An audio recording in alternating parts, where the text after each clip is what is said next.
Tensions explosives au Moyen-Orient. Israël continue ses frappes sur l'Iran. C'est mercredi 18 juin, une nouvelle étape vient d'être franchie dans l'escalade militaire entre Téhéran et Tel Aviv.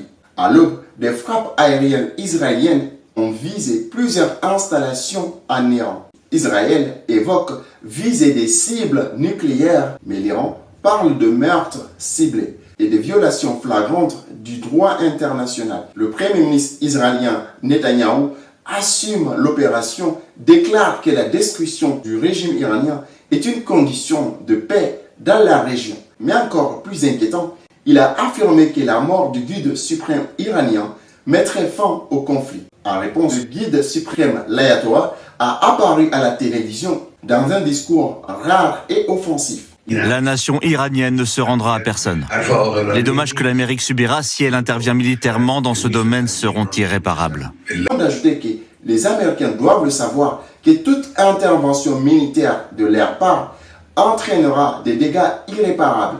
Côté états-unien, l'administration Trump ne laisse aucune place au doute. Trump a exigé une capitulation sans condition de l'Iran et a affirmé, je cite, « Nous savons où se cache exactement, soi-disant, le guide suprême. » Nous n'allons pas l'éliminer, le tuer, du moins pas pour l'instant. Personne n'est aussi bon que ces bons vieux Américains. Capitulation immédiate.